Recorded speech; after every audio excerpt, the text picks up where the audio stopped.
मैं आपको इस एक्चुएटर के बारे में एक्सप्लेनेशन दूंगा। ये एक्चुएटर पड़ा हुआ है यहाँ पर, देखें इसके ऊपर 2 सिलेंडर लगे हुए हैं। एक सिलेंडर यहाँ पर है, एक सिलेंडर यहाँ पे है, और इस एक्चुएटर के ऊपर 2 हैंड व्हील लगाए गए हैं। एक हैंड व्हील यहाँ पर लगाया गया है देखें, और दूसरा हैंड व्हील इसके साथ यहाँ पर लगाया गया है। यहाँ इसके ऊपर बटरफ्लाई लगाया जाता है, यहाँ इसके ऊपर देखें बटरफ्लाई यहाँ पे लगाया जाता है, इसके साथ शाफ्ट के साथ, इसको गेट के साथ लगाया जाता है। तो यहाँ पे ये देखें ये सिलेंडर है, ये सिलेंडर यहाँ पर लगाया हुआ है। तो ये हैंड व्हील है, इसके साथ ये ट्यूबिंग है यहाँ पर। तो ये इसके 2 इन है, यहाँ से हम इसको एयर देंगे, एक ओपन के लिए और एक क्लोज के लिए। तो यहाँ पे जब हम एयर देंगे तो इस एयर को यहाँ से स्प्लिट किया गया है 2 साइड पे। एक सिलेंडर के यहाँ डाउन पे दी गई है, और वही एयर ट्यूब है जो यहाँ पर इसके दूसरे सिलेंडर के अप के ऊपर दी गई है।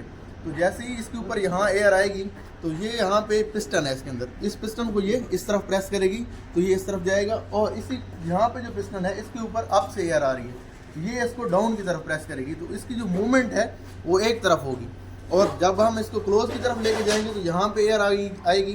इसको फिर इस तरह से 2 साइडों में स्प्लिट किया हुआ है। तो एक यहाँ पे डाउन पे दी हुई है, और ये ट्यूब जो है यहाँ से यहाँ पर अप के ऊपर आएगी, यहाँ पर अप के ऊपर आएगी। इस एक यानी कि एक एयर जो है वो एक ही पिस्टन के ऊपर डाउन पे जाएगी इस साइड पे, और वो दूसरी साइड से एयर यहाँ अप के ऊपर आएगी। और यहाँ से जब एयर आएगी तो ये इस सिलेंडर के डाउन पर आएगी, और दूसरे सिलेंडर पर यहाँ अप के ऊपर जाएगी।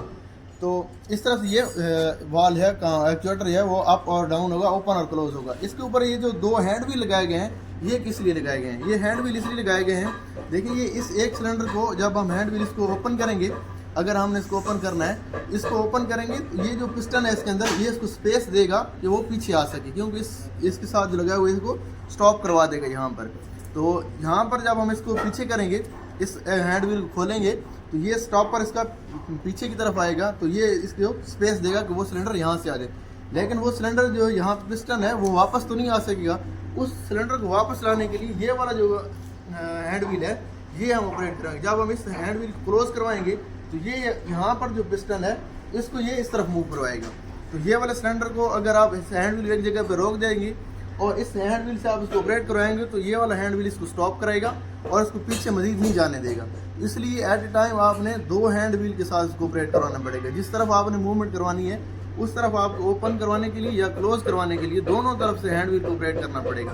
एक तरफ से अगर हम हैंड व्हील यहाँ पे ऑपरेट करेंगे इसको, तो ये तो पिस्टन को इस वाले पिस्टन को तो नीचे प्रेस करेगा, लेकिन यहाँ पे जो गियर के साथ इसका मैकेनिज्म लगा हुआ है, इस पिस्टन को ये वापस नहीं आने देगा जब तक हम इस हैंड व्हील को ओपन नहीं करेंगे। यहाँ से इसको ओपन करेंगे तो ये बाहर आना शुरू होगा। यहाँ से देखें, ये यहाँ से जब बाहर आना शुरू होगा तो इसके ऊपर यहाँ पे जो पिस्टन है उसको ये स्पेस देगा कि वो यहाँ पर आ जाए। तो इस तरह से ये हैंड व्हील जो है ये काम करेगा। तो इसके साथ अगर आप देखें तो इसके अंदर यहाँ पे देखें ये इस तरह से मैकेनिज्म लगा हुआ है, यहाँ पे इसके साथ कनेक्ट है। देखें अगर मैं इसको क्लोज करवाता हूँ तो ये जब शाफ्ट है ये बाहर आएगी, तो ये यहाँ पे मैकेनिकल लिंक है इसके साथ, यहाँ पे लगा हुआ ये बुश के साथ ये मैकेनिकल लिंक है। अगर आप देखें ये देखें ये मूवमेंट आ रही है इसकी, ये बटरफ्लाई की तरह, ये बटरफ्लाई इसके साथ आगे लगा हुआ है जो वाल है वो इसको मूव करेगा। तो अभी देखें ये क्लोज हो रहा है, लेकिन जैसे ही यहाँ पे ये शाफ्ट है ये इस तरफ मूव नहीं करेगी जब तक यहाँ पे ये वाला हैंड व्हील यहाँ पे इसको क्लोज होने नहीं देगा। और इसके साथ देखें ये 2 इसके साथ यहाँ पे बोल्ट नट है यहाँ पे लगाए गए हैं, ये वाले ये हैं। एक तरफ पे स्टॉपर है, इस तरफ से अगर आप दिखाएं, इस तरफ से अगर आप दिखाएं तो ये देखें ये स्टॉपर है इसके साथ, यहाँ पर नीचे ये स्टॉपर लगा हुआ है इसके साथ यहाँ पर, ये इसके अंदर। तो यहाँ पर जब ये जाएगा इस तरफ तो यहाँ इसके साथ हम इस बोल्ट को जब हम जितना सेटिंग रखनी है इसको स्टॉप करवाएंगे, यानी कि 0 वाली साइड पे यहाँ पर इसके ऊपर प्लेट है, प्लेट के ऊपर 0 और 100% की इंडिकेशन है। यहाँ पर जब 0 आएगा तो अगर आपका 0 सेट पूरा नहीं हो रहा तो आप इस स्क्रू को थोड़ा खोलेंगे, या आपका 0 डाउन हो रहा है तो आप इसको टाइट करेंगे। ये देखिए यहाँ पर ये इस तरह से मार्किंग है, यहाँ पर 0 आएगा और यहाँ पे 100 जाएगा।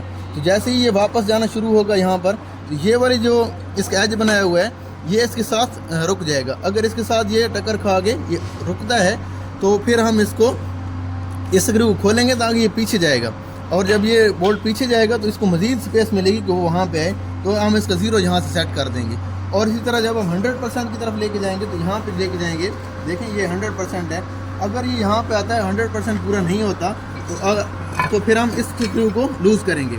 अगर हम इसको टाइट करते हैं तो हम इसको 0, इसका 100% है वो यहाँ चला जाएगा, और यहाँ पे अगर हम करते हैं तो यहाँ से 0 सेट कर देंगे। अगर आप देखें यहाँ पर इसके अंदर ये शाफ्ट है, इसके अंदर बटरफ्लाई के अंदर इसके अंदर शाफ्ट लगाई जाती है, और शाफ्ट के साथ आगे बटरफ्लाई लगाया जाता है जो लोवर को आगे बंद करता है या क्लोज करता है। तो इसके ऊपर यहाँ पे इंडिकेटर लगाया होता है, उस इंडिकेटर के साथ यहाँ डिस्क लगाई गई है, ये इंडिकेटर लगाया गया है। इस प्लेट को इस तरह से यहाँ पर लगाया जाता है, यहाँ पे हम इसको टाइट कर देते हैं, और इसके साथ ये वाला स्क्रू जो है यहाँ पर लगा देंगे, ये इंडिकेटर होता है इसके साथ। तो जैसे ही यहाँ पे ये 0 होता है, अगर हम इसको इस तरफ मूवमेंट करवाएंगे, ये देखें यहाँ पर ये 100% हो जाएगा और यहाँ पर ये 0 हो जाएगा। तो इस तरह से ये काम कर रहा होता है। तो यहाँ इसके ऊपर एक प्लेट और होती है जहाँ पे इसके साथ एक पोजिशनर भी लगा होता है, और पोजिशनर के साथ यहाँ पे फीडबैक लिंक इसके साथ लगाया जाता है। तो वो भी मैं आपको जब क्लोज करेंगे तो दिखा दूंगा। तो अभी उम्मीद है कि इस बारे में आपको समझ आ गया होगा इसके ऊपर 2 हैंड व्हील क्यों लगाए गए हैं और इसमें डबल एक्चुएटर दिए क्यों लगाए गए हैं। क्योंकि ये डबल जो है ये एक्चुएटर इसलिए लगाए जाते हैं जहाँ पे प्रेशर बहुत ज़्यादा होता है। अगर एक ही सिलेंडर लगाया जाए तो ये जो प्रेशर है यहाँ पर, ये वाल को ओपन और क्लोज नहीं करवाएगा, क्योंकि ये जो एक्चुएटर है इस पिस्टन सिलेंडर है, इसका सिलेंडर का साइज़ बहुत बड़ा करना पड़ेगा। उस सिलेंडर के साइज़ को कम रखने के लिए 2 सिलेंडर लगा दिए गए हैं। एक्चुअली इसमें एक ही वाल के अंदर 2 एक्चुएटर लगाए गए हैं, एक एक्चुएटर और सिलेंडर यहाँ पर है और एक एक्चुएटर जो है वो यहाँ दूसरी तरफ है। तो अभी आप ये देखें, ये यहाँ पे 2 जो है वाल लगाए गए हैं, एक ये वाल लगाया गया है, एक ये वाला वाल लगाया गया है। तो इन वाल्स का मकसद ये होता है कि यहाँ से हम जो एयर की सप्लाई है यहाँ से दे रहे हैं, यानी कि जो यहाँ पे SOV के थ्रू यहाँ पे सप्लाई आ रही है इस वाल के ऊपर, यहाँ पर और यहाँ पर। तो ये 2 वाल लगाए गए हैं यहाँ पर, तो इससे हम इसकी डैम्पनिंग जो है वो कंट्रोल कर सकते हैं। जैसे ही हम इसको ज़्यादा खोलेंगे तो इसकी डैम्पनिंग बढ़ जाएगी। अगर हम इसको थोड़ा क्लोज रखेंगे तो एयर की जो सप्लाई है वो यहाँ पे जो आ रही एयर इन एयर है वो कम हो जाएगी। तो जैसे ही वो अगर कम होती है, ये एयर कम होती है, यहाँ से देखें, अगर हम इसको खोलते हैं यहाँ से तो ये एयर हमारी ज़्यादा हो जाएगी और डैम्पिंग टाइम इसका बढ़ जाएगा। और अगर हम इसको क्लोज़ करते हैं तो एयर की सप्लाई यहाँ से जो जा रही है वो कम हो जाएगी। तो कम होगी जब, तो इसका जो एक्शन है या डैम्पिंग है वो कम हो जाएगी। तो जितना हमने इसको स्पीड से क्लोज़ करवाना है या इसको ओपन करवाना है, तो फिर हम यहाँ से इन 2 वाल्व के ज़रिए हम इसको सेट कर देंगे। Thank you.